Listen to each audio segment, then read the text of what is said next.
नमस्कार, आदाब। मैं हूं मारूफ रजा और मीडिया 24/7 में आपका स्वागत है।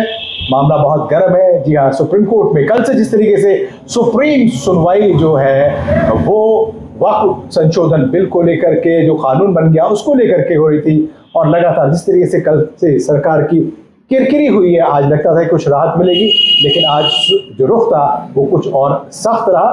किस तरीके का रहा और आगे इसके क्या मामले निकल के आएंगे, किस तरीके की चीजें सामने होगी, मेरे साथ मौजूद है बहुत ही बेबाक नेता, आम आदमी पार्टी के विधायक और दिल्ली वक्फ बोर्ड के पूर्व चेयरमैन अमानतुल्लाह खान। आपको स्वागत है, खैर मकदम जी।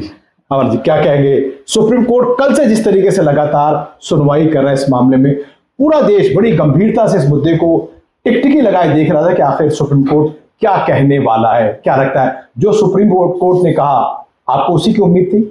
बिल्कुल, पूरे मुल्क की निगाहें सुप्रीम कोर्ट पर थी, हमारी उम्मीद भी सुप्रीम कोर्ट पर थी। और जिस तरह से हमने पूरा एक जहती के साथ सारे लोग सुप्रीम कोर्ट गए जी, और उसमें आज जो है जिस तरह से फैसला आज सुप्रीम कोर्ट से आया, इंटरिम एक फैसला आया, तो उसमें मैं तहे दिल से शुक्रगुजार हूँ जी सुप्रीम कोर्ट का कि उसने आज जो है हक फैसला दिया जी, और ये एक तारीखी फैसला है।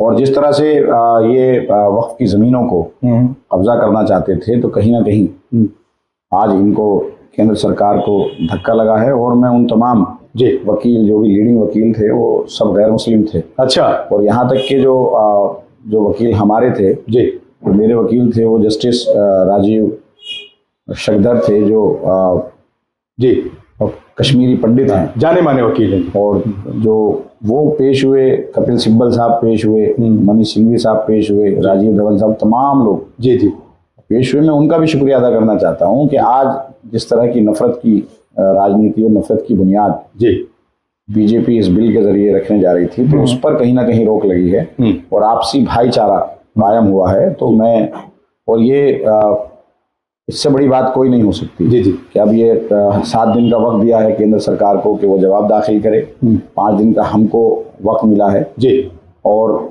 5 तारीख को, 5 मई को इसकी हेयरिंग है जी, वहाँ से केस शुरू होगा। उस वक्त तक जी, तब जो है स्टे रहेगा। जो भी वक्त बाय यूज़र जी जी ज़मीनें हैं, जो वो ऐसे ही रहेंगी, उनकी सिचुएशन को, उनकी नेचर को बदला नहीं जाएगा जी।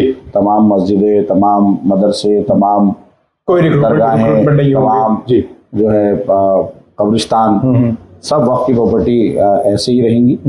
और उसके अलावा जो एक ये वक्फ बोर्ड के अंदर जो मेंबर थे जी, उसको ये डिस्टर्ब कर रहे थे। उन्होंने, इनका असल में साजिश थी, क्योंकि वो दो बिंदु जो खास तौर से निकल के आए, जो पॉइंट्स थे कि आप नॉन मुस्लिम मेंबर्स को इसमें शामिल करने जा रहे थे, उस पर आपका एतराज था। नहीं, वही खालिश वही नहीं था। इसको समझने की जरूरत है जी कि उन्होंने पहले क्या था कि एमएलए, मुस्लिम एमएलए जी, इलेक्टेड मुस्लिम एमएलए होगा, इलेक्टेड मुस्लिम एमपी होगा जी, जो बार काउंसिल है वो मुस्लिम होगा जी, जो इसके अलावा मुतवल्ली है वो इलेक्टेड होगा जी। तो आप ये देखिए कि इनके पास इलेक्टेड मुस्लिम एमएलए नहीं है जी जी, इलेक्टेड मुस्लिम एमपी नहीं है, भी नहीं है, ठीक बात है। तो इनके लोग आए इसलिए, क्योंकि बाय डिफॉल्ट अगर यहाँ इलेक्शन होता है उसी प्रोसेस से, तो आम आदमी पार्टी के 4 एमएलए, उत्तर प्रदेश में समाजवादी के हैं जी, महाराष्ट्र में टीएमसी के हैं जी, कहीं मध्य प्रदेश में या राजस्थान में या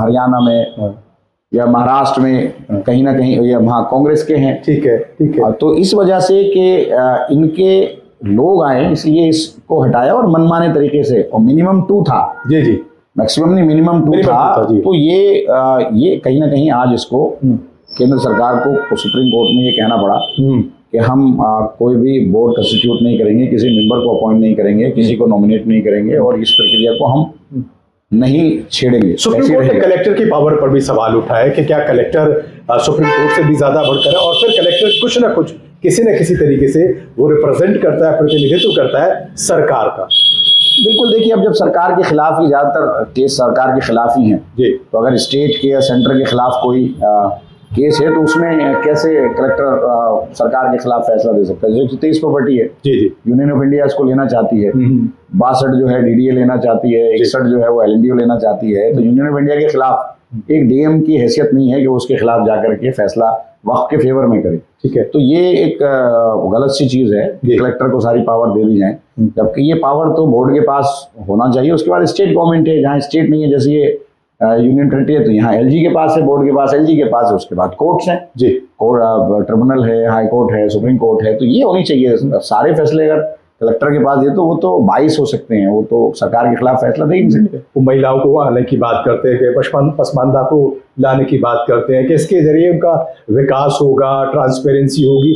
क्या लगता है, क्या ये सब पहले था नहीं? देखिए, मुस्लिम महिलाएं मेरे टाइम में तो दो थी जी, दोनों एक शिया कोटे से थी और एक सोशल वर्कर से थी। ठीक है, और हमेशा रही हैं, जब तक मैं चेयरमैन रहा हूँ कोई ना कोई महिला रही है। तो दो महिलाएं तो पहले से है जी, 7 मेंबर थे, उसमें से 2 महिला थी, 4 इलेक्टेड थे। जैसे एक एमएलए, मुस्लिम एमएलए इलेक्टेड था, मुस्लिम एमपी इलेक्टेड था, बार काउंसिल इलेक्टेड था, और ये मुतवल्ली इलेक्टेड था। 3 नॉमिनेटेड थे। ठीक है, उसमें से कंडीशन थी कि 2 महिला होना जरूरी है। जी जी, नहीं तो बोर्ड ही नहीं बनेगा।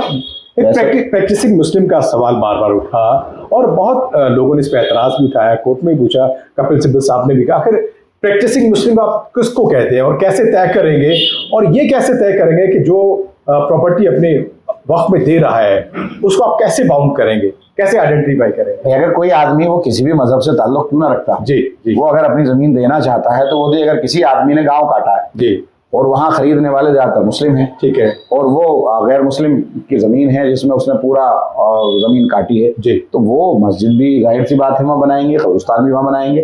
तो अगर वो डोनेट करना चाहे तो ये रोकने वाले कौन है जी? तो इनको तो मतलब ही नहीं बनता कि भाई कोई भी आदमी अपनी जमीन को अपनी मर्जी से बगैर किसी दबाव के अगर दे रहा है चैरिटी को या वक्फ को दे रहा है या किसी भी चैरिटी को दे रहा है तो हम रोकने वाले कौन है? अगर कोई मुस्लिम किसी मंदिर को या गुरुद्वारे को या किसी चर्च को अपनी जमीन देना चाहे तो हम कोई भी उसे कैसे रोक सकता है? जी जी, सवाल ये भी उठता है कि जैसे गुरुद्वारा प्रबंध कमेटी है, उसका अपना एक अलग बोर्ड है, श्राइन बोर्ड है, उसका अपना अलग बोर्ड है, वहाँ पर दूसरे मज़हब के लोग शामिल नहीं, तो सरकार इसमें ही क्यों दूसरे मज़हब के लोगों को शामिल करना चाह रही? देखिए, उनका मकसद तो वक्फ की ज़मीनों को कब्जा करना है। अच्छा, और अगर बोर्ड उनके हिसाब का होगा, अब जैसे 123 प्रॉपर्टी थी जी, यूनियन ऑफ इंडिया ने एक नोटिफिकेशन जारी किया और 123 की 123 प्रॉपर्टी एक नोटिफिकेशन से ले ली कि ये सारी ज़मीनें हमारी और वक्फ ने कब्जा कर रखा। अगर मैं वहाँ चेयरमैन नहीं होता तो वो ज़मीनें वापस नहीं ली जा सकती थी। मैं चेयरमैन था, मेरे चेयरमैन रहते दिल्ली में, एक भी केस हम नहीं हारे। मैं वहाँ से हटा 2023 में। उसके बाद शाही ईदगाह का मसला आया। शाही ईदगाह के सामने की जमीन जो दिल्ली वक्फ बोर्ड की है, वहाँ के अफसरान ने, जो डिविजनल कमिश्नर थे और जो सीओ थे, क्योंकि वो एलजी के दबाव में थे, केंद्र के दबाव में थे, तो उन्होंने वहाँ एफिडेविट दिया हाई कोर्ट के अंदर कि ये हमारी जमीन है ही नहीं जी। तो ये फर्क है कि अगर बोर्ड जो है सेकुलर होगा, बोर्ड जो है इंडिपेंडेंट होगा और सारे उसमें मुस्लिम होंगे, और तो वो जो है फेस करेंगे और अपनी जमीनों को हासिल करेंगे जी। और अगर वो सारे सरकारी लोग होंगे, जो सरकार है, तो सरकार के फेवर में देकर आएंगे। जैसे अखुंजी की मस्जिद है उसी के अंदर, मेहरौली के अंदर, तो वहां जाकर भी एफिडेविट दिया इन्होंने कि हमारी है ही नहीं है। ऐसी बहुत सारी प्रॉपर्टीज हैं। तो ये तो एक एक करके जो भी सरकार से क्लेम होगा, सरकार से झगड़ा होगा, उसमें तो ये इस तरह का बोर्ड ये बनाना चाह रहे हैं कि उसमें तो वो खुद जाकर कहेंगे हमारी जमीन है नहीं, आप ले लो। ठीक है, एक बात ये सामने निकल के आई कि सरकार कहती है अंग्रेजों का बनाया हुआ कानून है, बहुत पुराना कानून है, इसमें ट्रांसपेरेंसी नहीं है, बहुत सारी दिक्कतें हैं, बहुत सारी परेशानियां हैं, इसलिए हम इसको बहुत अच्छे तरीके से करना चाहते हैं और इसकी जो वैल्यू है या इसकी जो कीमतें हैं या जिससे आमदनियां हैं वो कम्युनिटी के उन लोगों तक पहुंचाना चाहते हैं जो अभी दबे कुचले हैं। अब देखिए, ये तो मैं बोर्ड में था, 298 किराएदारी में नहीं की, 2200 नहीं कर पाया, ये उसी पे सवाल का निशान है। हमने वक्फ में रहते हुए दंगों में भी काम किया, हमने गरीबों को भी दिया, हमने पढ़ाई भी कराई, फीसें भी लोगों की अदा की। कई बच्चियां डॉक्टर बनी, कई बच्चियां जो है इंजीनियर बनी, कई आईपीएस अफसर बने। जैसे मुझे मेरे पीछे कहने आपने फीस जमा की थी तो आईपीएस अफसर बनी है कोई बच्ची, ठीक है, तो हमने तो काम किया है। और ये कोई तरीका थोड़ी है कि आप, इनका मकसद तो सिर्फ और सिर्फ ये था कि वक्फ की जो प्राइम लोकेशन की पूरे मुल्क में ज़मीनें हैं जो वक्फ यूज़र के नाम पे हैं, उन सबको कब्जा करके अपने अमीर दोस्तों को दिया जाए, अपने इंडस्ट्रियलिस्ट दोस्तों को दिया जाए जी। कोई और मकसद इसमें नहीं था जी। और ये कहना कि भाई आप इस्लाम में तो है ही नहीं कि कास्टिज्म, आप कहाँ से ले आए?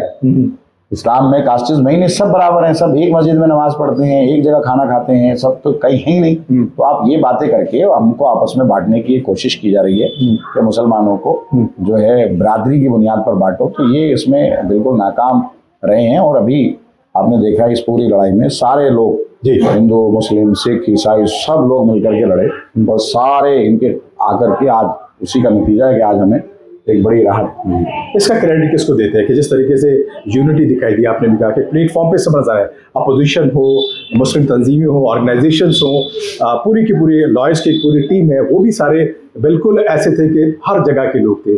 क्या लगता है इसका सही मायनों में क्रेडिट आवाम को, पॉलिटिशियंस को, वकीलों को, या यूं कहूँ कि CGI जिसने इस पूरे गंभीर मुद्दे को बड़ी गंभीरता से लिया और बड़े गंभीर सवाल खड़े किए? देखिए, सुप्रीम कोर्ट इसमें सबसे अहम रोल इसमें सुप्रीम कोर्ट का रहा। उसके अलावा तमाम तंजीमें, तमाम पॉलिटिकल पार्टीज, तमाम लोग, एक अवाम एकजुट होकर के लड़े गए, एक साथ लड़े। कहीं कोई इख्तलाफ नजर नहीं आया, कहीं कोई क्रेडिट लेने की बात नजर नहीं आई, तो एकजुट होकर के सारे लड़े। और इसमें जितने भी लीडिंग वकील थे वो सारे हमारे हिंदू भाई थे, ठीक है। और उन्होंने भाईचारे, आपसी भाईचारे को बचाने के लिए, इस मुल्क को बचाने के लिए, वक्त को बचाने के लिए, क्योंकि अगर ये चीज रह जाती तो इसमें कहीं ना कहीं हर एक मस्जिद में, हर एक गाँव में ये फसाद का एक जरिया बनती, हिंदू मुस्लिम में आपस में जो है नफरत का एक जरिया बनती। तो उसको बचाने के लिए सारे एकजुट आए और ये कलेक्टिवली सुप्रीम कोर्ट का ज्यादा अहम रोल है कि उसने उसकी गंभीरता को देखते हुए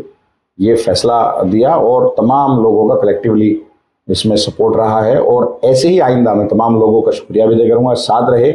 और मैं ये भी कहूँगा कि ऐसे ही कलेक्टिवली आप लोग साथ रहें, हम भी पूरी तरह साथ हैं, जितनी मदद हमसे होगी हम भी हर तरह से हर किसी के साथ चलने को तैयार हैं। इसको कलेक्टिवली जब तक ये पूरा केस ना हो, क्योंकि 5 तारीख को पहली हेयरिंग है, अब ये चलेगा कंटिन्यूटी में, तो सारे लोग कलेक्टिवली जो जिसके पास जितना सकत है वो इसमें साथ रहे। अमर भाई क्या कहते हैं, अभी भी इसमें कोई किंतु परंतु गुंजाइश है कि सरकार फिर इसको कहीं और टान ले जाएगी? देखिए, ये अभी तो तय कर लेगी, ये तो अभी एंट्रीम राहत है और ये कंटिन्यू रहेगा जब तक कि इस फैसला नहीं आता। 5 तारीख को इसकी रेगुलर हियरिंग है। और क्योंकि 2 बड़ी चीज है इसमें, देखिए, एक तो इसको इस रिट को, जो तमाम लोगों की रिट थी, इसको एडमिट कर लिया गया। दूसरा, सरकार को नोटिस कर दिया। 7 दिन बाद सरकार नोटिस का जवाब देगी, 5 दिन हम लोगों को मिलेंगे, फिर उसके बाद 5 से जो है 5 सीनियर वकील के लिए कहा है, 5, 6, 7, 8 जो भी होंगे, और कलेक्टिवली सबको साथ चलने की इसमें जरूरत है। इख्तलाफ और सियासत से इसको जोड़ा नहीं जा सकता और सियासत को अलग भी रखना पड़ेगा, ठीक है, तभी इन वक्त की जमीनों को बचाया जा सकता है। बहुत शुक्रिया अमानत आपका। जिस तरीके से अमानतुल्लाह खान कह रहे हैं कि राहत बहुत बड़ी राहत है, अभी राहत बरकरार रहे, आगे तक रहे, इसके लिए जरूरी है कि एक प्लेटफॉर्म जो अभी बना है वो बरकरार रहे।